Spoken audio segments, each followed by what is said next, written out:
Captain Elias Ward had crossed many strange borders in his lifetime, but nothing compared to the moment he received the message from the Thrin Empire. The signal had come during a quiet patrol along the outer rim of human space.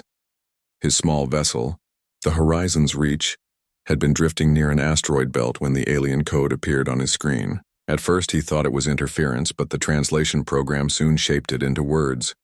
Human Captain Elias Ward, the Princess of the Thrin, requests your presence. It was unusual, even unthinkable. The Thrin were one of the most ancient empires in the galaxy. They rarely spoke to humans at all, let alone addressed one by name. For a long while, Elias sat in silence, staring at the message, wondering if it was a trap or some elaborate mistake. But deep in his heart, he also felt a pull of curiosity. Humanity had only recently entered the galactic stage.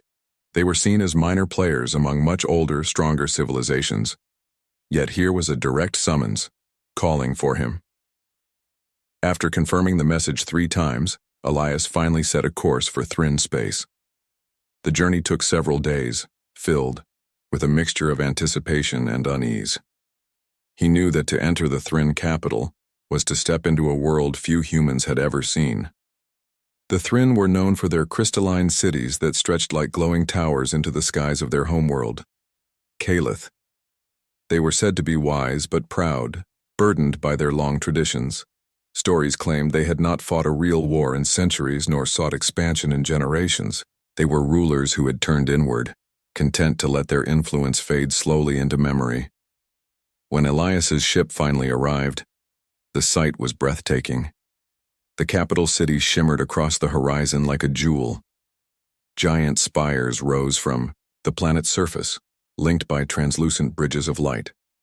The docking platforms themselves looked carved from shining crystal, each reflecting the sun with a rainbow glow. Elias guided his vessel down carefully, following the strict instructions of Thrin traffic control. When he stepped out, he was greeted not by soldiers but by robed attendants, tall and slender, with eyes like polished silver. Their movements were graceful, almost otherworldly. None of them spoke as they led him through long halls of crystal and marble, their silence only broken by the faint echo of his boots. At last he entered the royal chamber. The throne room of Princess Kalira was unlike anything Elias had ever seen. The walls were alive with slow pulsing light, as though the room itself breathed. The floor glimmered with patterns that shifted when he walked, responding to each step as though measuring his presence. And at the far end, on a throne that seemed grown from living crystal, sat the princess herself. Kalira was tall for her kind, her slender frame wrapped in flowing silver robes that sparkled faintly in the light. Her crown was not metal but a delicate ring of floating shards, suspended in the air around her head. Her eyes were deep violet, filled with a calm that came not from youth but from a long, heavy weight of responsibility. When she spoke, her voice was soft yet carried across the chamber with ease. Captain Elias Ward, you honor my summons. Elias bowed awkwardly, unsure of the customs. Your Highness, I admit I don't know why I was called. I'm only a human captain, not a leader or diplomat. A small, almost weary smile touched her lips. That is precisely why I do not seek another politician. I seek something only a human can give. Her words left him puzzled. He had heard strange requests before, but never one so direct, so mysterious. What is it you ask of me, Princess? Kalira leaned forward slightly, her eyes studying him as though searching for something hidden deep inside. My empire is fading, she said.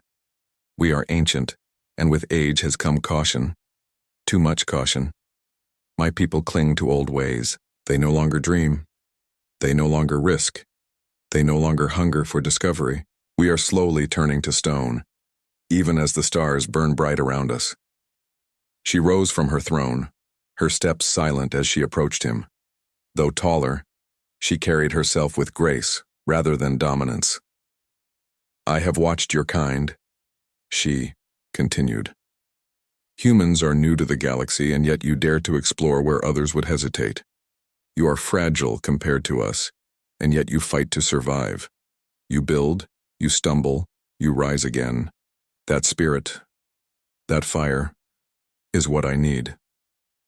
Elias felt his heart beat faster. He had expected politics, perhaps a trade negotiation, but not this. "And you believe I can give that to you?" Kalira's eyes softened. "Yes, I implore you, Elias Ward. Please, help me awaken my people. Please them not with gifts of power or wealth, but with the one thing we no longer possess, the courage to face the unknown." For a moment, Elias could only stare at her. He had been asked for many things in his career: cargo runs, defense, missions, secret favors, but never had anyone begged him to inspire an empire. "What makes you think I can do this?" he asked quietly. "Because you are human," Kalira replied simply. "Because your kind has already done what we fear to attempt. You have reached into the void with hands unsteady and hearts unafraid. You climb even when you fall. That is why I chose you. That is why I believe." Her words carried a strange weight. Elias felt torn between doubt and pride. He was only one man, a small captain from a small planet. Yet in her gaze he saw no mockery, no manipulation, only a desperate hope. Finally, he nodded slowly. "If you truly believe I can help, then I will try. But I don't know how your people will react to me." Kalira's faint smile returned. "They will resist, they will doubt, but if even one spark catches fire, it will be enough." She stepped back toward her throne, her robes whispering softly against the crystal floor. "Rest for now, Captain. Tomorrow I will show you the heart of my empire. Then you will understand why I called you." That night, Elias was given a chamber high in the royal tower. The walls shimmered with soft starlight, and the window looked out across the city, where rivers of light flowed like veins through the dark. Yet even with such beauty he found little rest. He lay awake, staring at the alien sky, his mind circling around her words. Why him? Why humanity? Could a single outsider truly stir a civilization so ancient, so set in its ways? And yet, a small voice inside him whispered, "This is what humans do. They step into the impossible. They try even when no one believes they can succeed." As sleep finally claimed him, Elias realized something unexpected. For the first time in years, he felt not just like a captain wandering the stars, but like a man standing at the edge of something greater. Something that might change not only the Thrinn, but perhaps humanity itself. And in the silence of the night, the alien princess's words lingered in his thoughts. "Please them with courage. Please them with fire. That is all I ask of you." The morning light on Kalith did not rise like Earth's sun. Instead, it bloomed. The sky shifted from deep violet to golden silver as twin suns climbed together, casting the crystal towers in a glow that seemed alive. From his balcony, Elias Ward stared in quiet wonder. The city stretched endlessly, its bridges shining, its towers sparkling. Yet for all the beauty, he noticed something strange. The streets below were filled with people moving in perfect order, their faces calm, their steps measured. There was no rush, no laughter, no sound of busy life. It was beautiful but eerily still, like a painting where time had been frozen. A gentle knock came at his chamber door. When Elias opened it, Princess Kalira herself stood waiting. She wore lighter robes this time, a deep blue that shimmered as she moved. Behind her followed two attendants, silent and watchful. "Come, Captain," she said softly. "Today I show you the truth." They traveled by a floating platform that glided through the air, weaving between towers and across bridges of light. Elias looked down at the orderly streets. Children walked in straight lines, never breaking away. Merchants stood at their stalls, but no one haggled, no one shouted. Even the voices he heard were hushed, as if the whole city feared to disturb the silence. Kalira noticed his gaze. "You see it already," she murmured. Elias nodded. "It's quiet. Too quiet." "My people fear mistakes," she explained. "Long ago, the Thrinn were explorers, conquerors even. We spread across the stars. But we faced loss, wars, and pain. In time, our leaders decided that safety was greater than freedom. Order was greater than risk. Generations later, the lesson has become law. Every step is measured, every word is weighed. It has brought peace, but also stillness. We no longer dream of more. Elias listened, his heart heavy. He thought of Earth, of crowded cities filled with arguments, laughter, and chaos. Imperfect, yes, but alive. The platform descended toward a massive plaza. At its center stood a monument shaped like a great spiral reaching into the sky. Around it, hundreds of citizens gathered, standing in precise circles. None spoke until a chime sounded, and then they began to sing in perfect unison. The song was hauntingly beautiful, yet Elias felt no joy in it. It was too exact, too practiced, as if every note had been rehearsed for centuries. "This is how we celebrate," Kalira whispered. "There is beauty in it, yes. But do you see the difference? There is no soul. No surprise. My people have forgotten how to feel." After the ceremony, Kalira led Elias through the Hall of Memory, a towering building lined with endless crystal tablets. Each tablet glowed faintly, inscribed with histories of the Thrinn, records of battles fought, treaties signed, discoveries made. "My people remember everything," Kalira said. "But they fear creating something new, for it might disturb the balance of the old. We honor the past so much that we have chained ourselves to it." She paused before one tablet.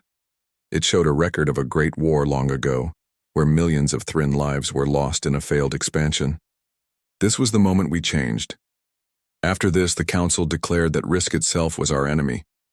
They taught generation after generation to avoid danger, to live only within safe walls." She turned to Elias, her violet eyes glowing faintly in the crystal light. "Captain, my people have forgotten courage." Elias studied her face. For all her calmness, he saw the weight in her eyes. She was not simply speaking of politics. She was speaking of survival.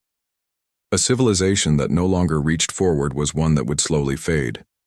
"And that's why you called me?" he asked. "Yes," Kalira said. "You humans are flawed. You stumble often. You fight among yourselves. Yet you keep moving forward. You dare. That is what I must show my people. That is why I implored you to help me." Later that day, Kalira brought him into the council hall. It was a vast chamber shaped like a circle, with towering seats carved into the walls. 12 elders sat there, robed in silver and white, their eyes reflecting the glow of the chamber. They were the ruling voices of the Thrinn Empire, and their gaze fell on Elias with cold curiosity. One of the elders spoke, his voice deep and even. "You are the human the princess has chosen." Elias gave a short bow. "Yes, I was asked here, though I admit I don't yet understand why." Another elder's voice rang sharply. "You should not be here at all. Humans are children of the stars, barely crawling among the planets. Why should we listen to you?" Kalira stepped forward. "Because they have something we do not. They dare to live without chains." A ripple of disapproval echoed through the chamber. One elder struck the floor with a staff of crystal. "Recklessness is not strength, princess. It is danger. We built this empire on control, on order. Without it, we would have destroyed ourselves long ago."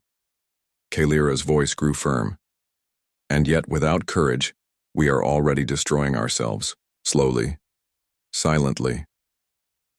We have become a people afraid of our own shadows." The council murmured. Some agreed softly, others frowned deeply. Elias watched, feeling like an intruder in the middle of an ancient argument. Finally, the eldest among them leaned forward. His face was stern, his silver eyes piercing. "And what of the human? Does he believe he can teach us better than our own history?" All eyes turned to Elias. He hesitated, then spoke carefully. "I don't claim to know more than you," he began, "but I do know this.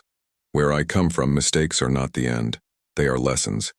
We fall, but we rise again. And every time we rise stronger. That is what makes us human. That is what gives us hope. The council chamber fell silent. The elders stared, some with doubt, some with quiet thought. Finally, the eldest raised his hand. Your words are bold, but words are wind. If you would prove that humanity has strength worth learning, then you will be tested. Kalira's eyes widened. Elder, that is not necessary. It is, the elder interrupted. If the princess brings this outsider as her champion, then let him face the trial of resolve. Only then will we see if there is truth in his claim. When they left the council hall, Kalira's face was shadowed with concern. The trial of resolve is harsh, she told Elias. It is meant to test endurance, to strip away pride and leave only truth. No outsider has ever faced it. Elias shrugged lightly, though inside he felt a weight in his stomach. If that's what it takes, I'll face it. I didn't come here to hide. For the first time since he met her, Kalira smiled. Not the tired, heavy smile of duty, but a true one, small and real.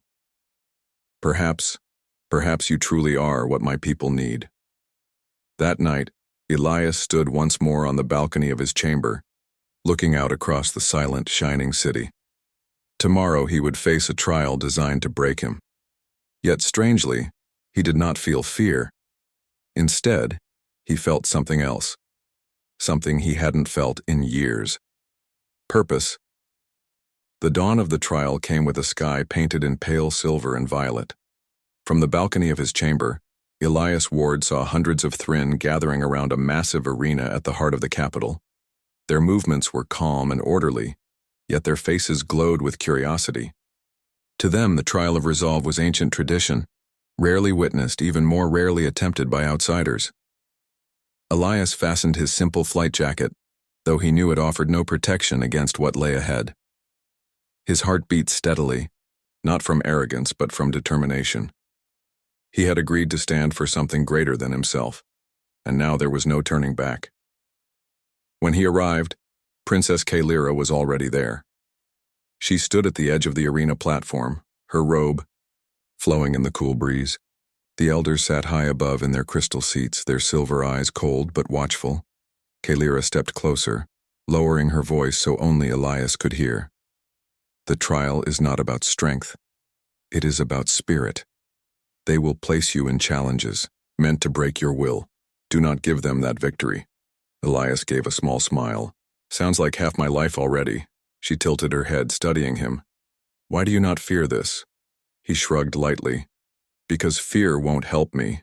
And besides, humans don't know how to quit.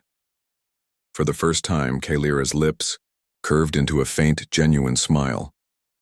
Then she stepped back, raising her hand to silence the crowd. People of the Thrinn, her voice rang out. Today an outsider will walk the trial of resolve. He does so not for his own pride, but for the belief that courage still matters. Watch and judge with open hearts. The arena shifted. The smooth crystal floor split apart, rearranging itself into a jagged landscape of cliffs and deep chasms. A cold wind blew across the stones, carrying a faint metallic taste. Elias stood in the center as the voice of an elder echoed through the air. The first trial is endurance. You will cross the valley of echoes without aid, fail, and the trial ends. A path unfolded, narrow and twisting, leading across black cliffs. The chasm below glowed with shifting light, as if alive. Elias took a deep breath and began walking. The cliffs shook beneath him, sending sharp vibrations up his legs. Strange whispers filled the air, voices rising from the chasm. They were not words, but echoes of doubt, like shadows pressing against his mind. You cannot do this. You are weak. You are only human. The voices clawed at him, trying to drag him down into despair. Elias stopped for a moment, steadying himself. He thought of Earth, of the times he had failed, missions gone wrong, friends lost. The pain of memory was sharp, but it did not break him. Instead, he remembered what came after each fall, standing again, moving forward. Nice try, he muttered to the voices. But I've heard worse inside my own head. Step by step, he moved forward. His legs ached, his balance wavered, but he refused to stop. At last, after what felt like hours, he reached the far side of the valley. The path solidified under his feet, and the whispers faded into silence. The crowd above remained quiet, but Elias saw something change in their eyes. Curiosity, perhaps even respect. The second trial began at once. The arena shifted again, forming high walls of glass-like crystal. A maze. The second trial is perseverance, the elder's voice declared. You must find the exit. There are no guides. Elias entered the maze, the walls towering above him. At first, he walked calmly, but soon he realized the walls were shifting behind him, closing passages, opening new ones. The maze was alive, testing his patience. Hours passed. Sweat formed on his brow. Every turn seemed to lead him back where he began. He felt frustration build, but he forced himself to breathe slowly. All right, he said aloud, his voice echoing faintly. You want to test me? Fine. I've been lost before. He thought back to his early days as a pilot, when he had drifted for days in deep space after a navigation failure. He had survived then by refusing to give up. Now he used the same mindset. Instead of panicking, he began marking his steps with small scratches on the crystal floor, leaving a trail. Each mistake became a guide, not a failure. Slowly, the pattern emerged. After what felt like an eternity, he finally stepped out of the maze into open air again. His body sagged with exhaustion, but his eyes held steady determination. The crowd above stirred. This time, a low murmur ran through them, not of disapproval, but of surprise. The third and final trial began as the arena shifted one last time.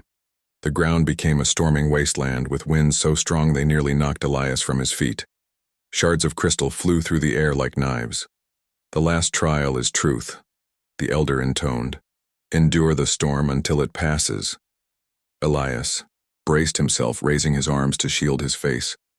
The wind howled, the shards cut shallow lines across his jacket, stinging his skin. The storm pressed against him like a living force trying to push him down. For long minutes he staggered, every step a battle. His legs trembled, his lungs burned. A voice inside whispered, "You can rest. Just fall, no one would blame you."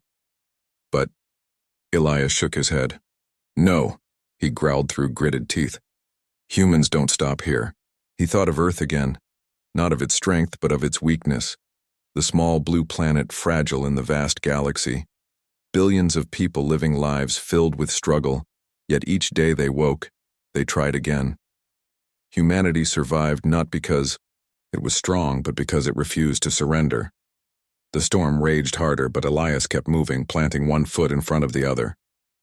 His body screamed in pain, yet his spirit burned brighter with each step. Finally, after what felt like eternity, the winds began to fade. The shards fell still, the clouds parted. Silence filled the arena once more.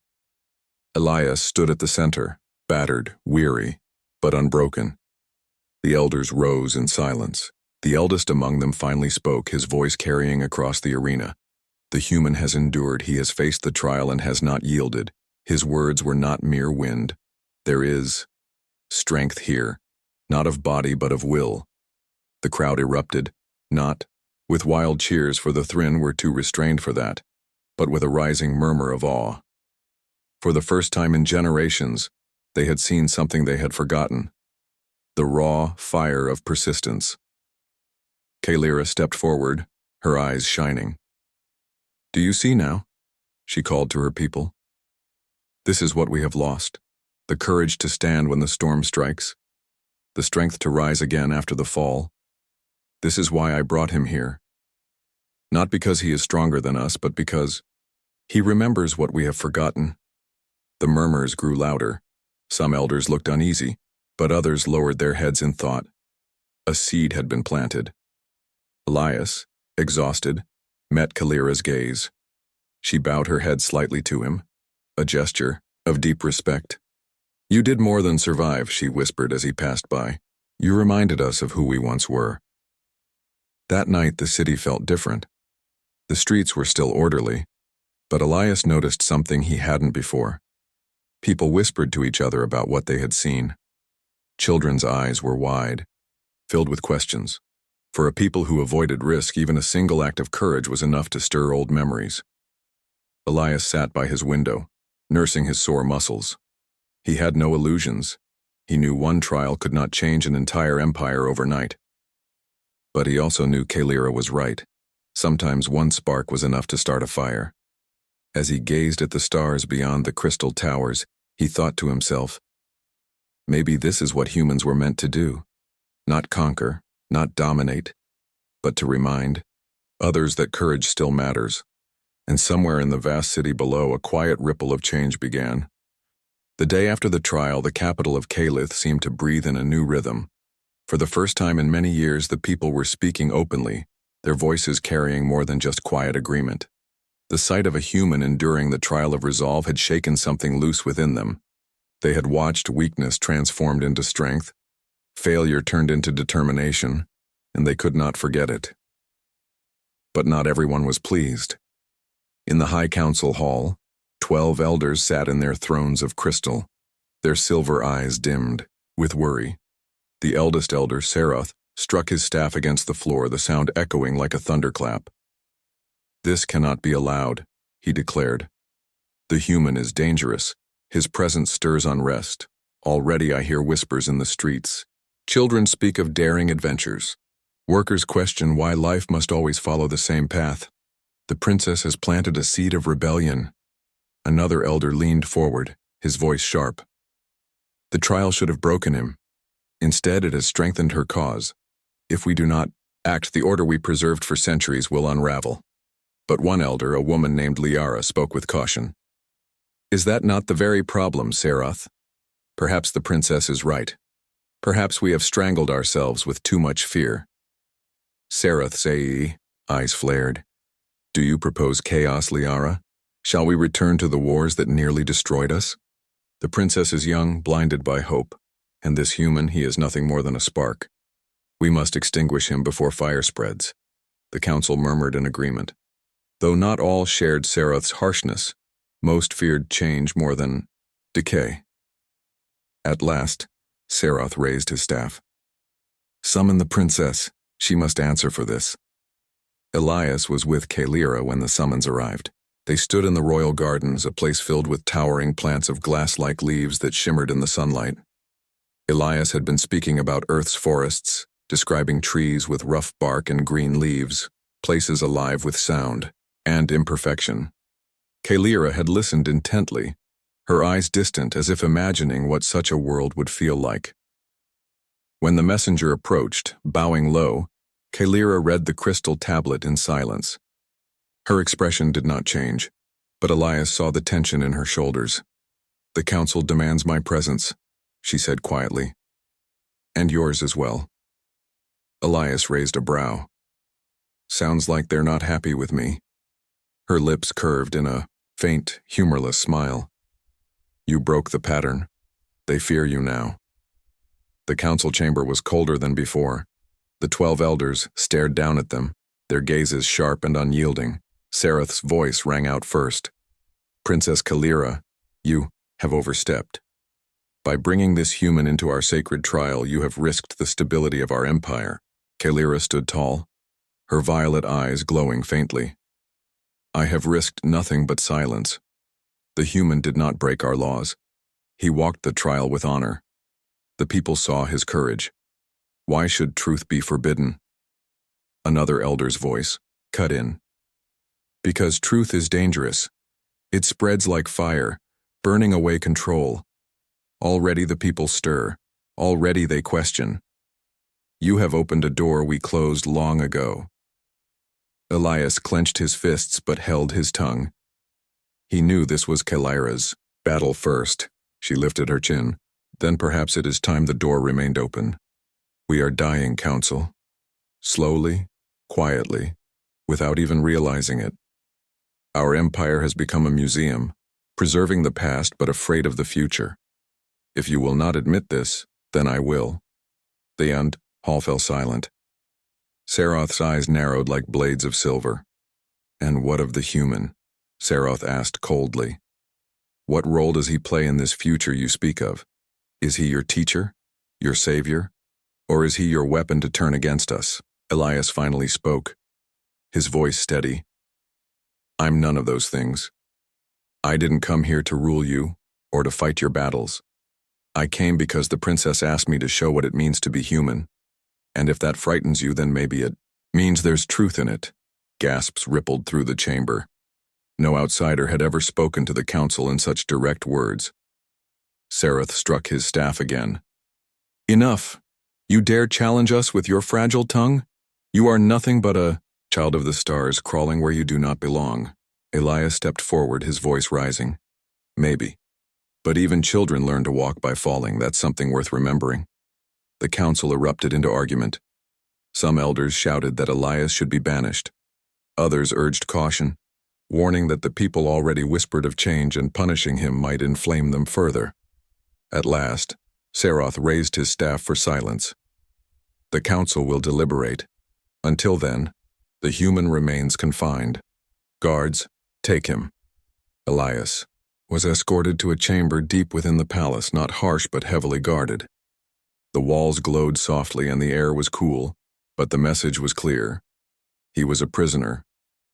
Hours passed in silence. He paced, thinking of Earth, of the irony of standing locked in a palace of light while billions of stars burned outside. He wondered if he had done enough, or if Kalira now faced the council's wrath alone. But then the door opened. Kalira stepped inside, her robe trailing like a river of midnight. Her expression was calm, but her eyes burned with quiet fire. They fear you, she said softly. But they fear me even more. They know the people are watching. If they punish you, it will make you a symbol. If they allow you to stay, it will weaken their control. They are trapped. Elias tilted his head. And what about you? What will they do to you? She gave a faint smile. They will try to silence me, but I will not be silenced. For a moment, Elias simply looked at her, admiring her strength. She was no longer just a princess bound by duty. She was a leader willing to defy the weight of centuries. So what do we do? He asked. Her answer was simple. We keep speaking. We keep showing them what courage looks like, even if it means standing against the council itself. The next day, Kalira called for a public gathering in the Grand Plaza. Thousands of Thryn citizens came, their orderly ranks filling the space like flowing water. The council had not approved it, but Kalira stood tall before her people with Elias at her side. My people, her voice rang clear. For too long we have lived in silence. We have honored our past but forgotten our future. Yesterday you saw a human walk the trial of resolve. He endured not because he was strong, but because he refused to surrender. That is what we have lost. That is what we must remember. A murmur spread through the crowd. Some elders standing at the edges shouted for silence, but the people listened. Children leaned forward. Workers paused from their duties. For the first time in many lives, they heard words that stirred their hearts. Elias stepped forward then, speaking in his rougher, simpler voice. I'm not here to tell you how to live. I'm not better than you. But I know this. If you keep hiding from risk, one day there won't be anything left worth saving. Life isn't safe. It's not meant to be. But it's worth it because we try.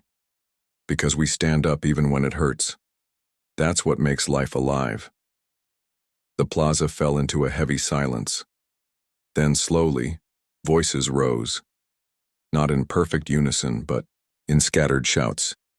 Not the practiced harmony of old songs, but something new, rough and imperfect. For the first time, the people were speaking without fear.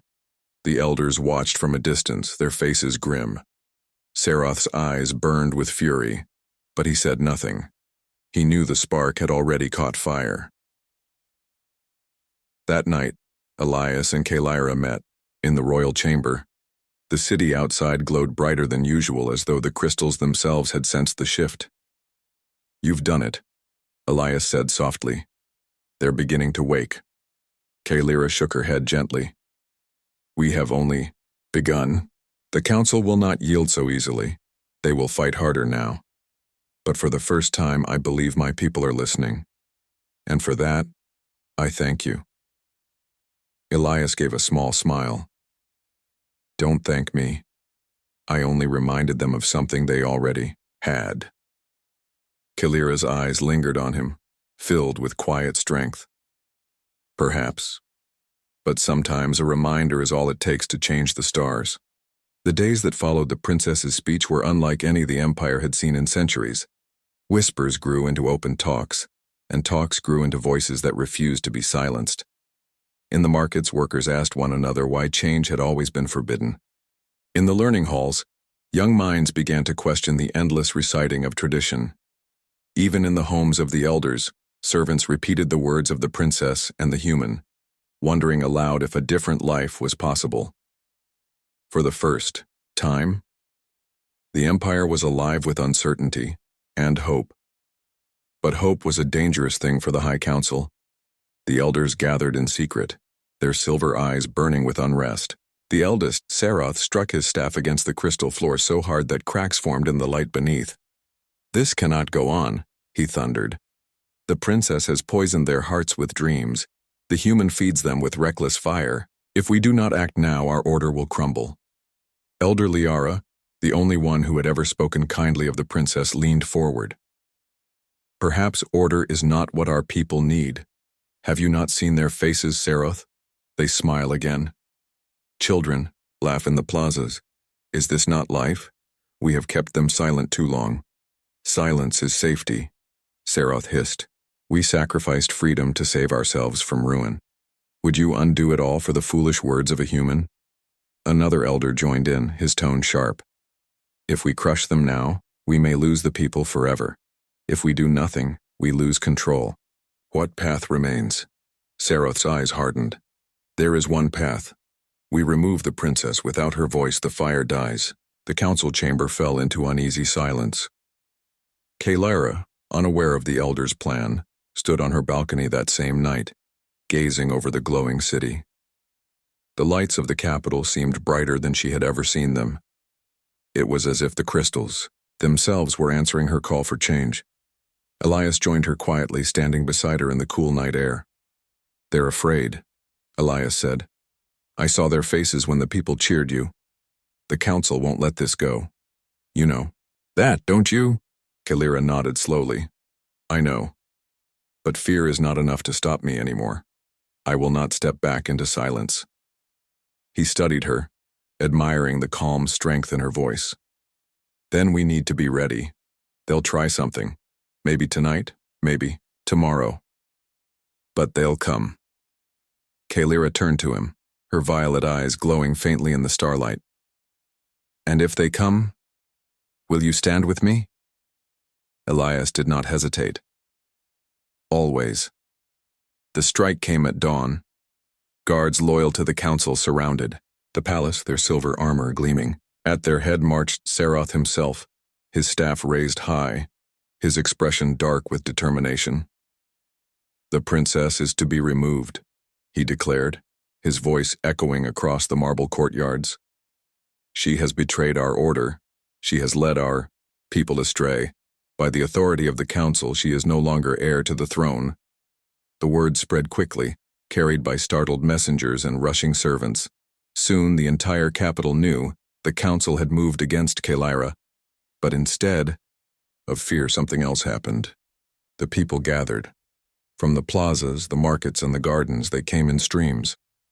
Farmers left their fields. Workers left their tasks. Children ran with voices raised. By the hundreds, and then by the thousands, they filled the space before the palace, forming a living wall between the princess and the council. Kalira stepped forward, Elias at her side. She looked upon her people, their faces lit with determination, and for the first time she felt she was not standing alone. Saroth's voice roared over the crowd. "Step aside! This rebellion will not stand!" But the people did not move. "Oh," young worker shouted back, his voice shaking but strong. "She is not our enemy, she is our hope." Another voice rose, then another, until the entire crowd thundered as one. "Hope! Hope! Hope!" The sound shook the crystal towers, echoing, across the skies. Sarath's eyes burned with fury. He raised his staff, summoning a storm of silver light. The guards shifted nervously, torn between orders and the cries of their own families in the crowd. Kalira raised her voice, calm but commanding. "People of the Thrinn, I am not your ruler, I am your voice. And today that voice says this: we will not live in silence anymore." The crowd erupted into cheers louder than thunder, drowning out the crackling storm in Sarath's staff. Elias stepped forward then, his human voice rough but steady. "You want to stop us? Then you'll have to stop every single one of them. Because this isn't just her fight, it's theirs. And no staff, no council, no prison can silence all of them." For the first time, Sarath's power faltered. He looked at the guards, but their eyes were uncertain. Some lowered their weapons, some even stepped back. The crowd pressed closer, not in violence, but in unity, their voices rising like waves. Elder Liara stepped forward from the council ranks. Her voice was soft, but it carried through the plaza. "Enough, Sarath. Look at them. You cannot silence what has already awakened." Sarath's face twisted with rage. "Traitor." But Liara only shook her head. "No, I am simply tired of fearing the future." At her words, more elders lowered their heads. The unity of the council cracked before all eyes. Kalira took a step forward, standing tall before Sarath. "The old order is finished. You may cling to it, Sarath, but it will not cling to you. The people have spoken. And I will not step aside." The crowd cheered again, a living force of sound and light. Sarath's storm faded, his staff trembling in his hand. He looked around and saw no loyalty left, no fear to command. With a cry of fury, he cast his staff upon the ground, the crystal shattering into dust. "Then let ruin come," he spat, before turning and vanishing into the shadows of the city. The council crumbled that day. Some elders resigned quietly, stepping down from their seats of power. Others, like Liara, remained but chose to serve in new ways, not as rulers but as guides. Kalira was crowned not as princess, but as the first true queen in generations. Yet she did not rule alone. She built a council of both elders and common citizens, voices from every part of society. The empire began to shift, slowly but surely, from silence to speech, from fear to courage. Elias stood beside her through it all, offering the lessons of humanity, not as laws, but as reminders. He told stories of Earth's failures and triumphs, of people who had struggled, fallen, and risen again. And the Thrinn listened, learning not perfection but resilience. Months later, the city was transformed. Where once there had been quiet order, now there was laughter, debate, and song. The markets bustled with new inventions. The learning halls rang with new questions. Even the crystal towers seemed brighter, as if they too rejoiced in the change. One evening, Kalira and Elias stood once more upon the balcony, gazing at the stars. "You see it now," Elias said softly. "They don't need me anymore. They've already taken their first steps." Kalira turned to him, her eyes warm. "Perhaps, but they will always remember that it began with you, with your refusal to surrender, even when all odds were against you." He chuckled lightly. "Funny. Back on Earth, I was nobody. Just another voice in the crowd. Here, I guess I became something more." "You reminded us," Kalira said, her voice gentle but firm, "that even the smallest voice can change the stars." They stood in silence then, watching as the horizon glowed with dawn. It was not just another day. It was the beginning of a new age, an age not of silence, but of courage. And so the princess who dared to speak, and the human who dared to endure, together gave birth to a future where life was not preserved in stillness but lived in fire. The Thrinn Empire would never be the same again.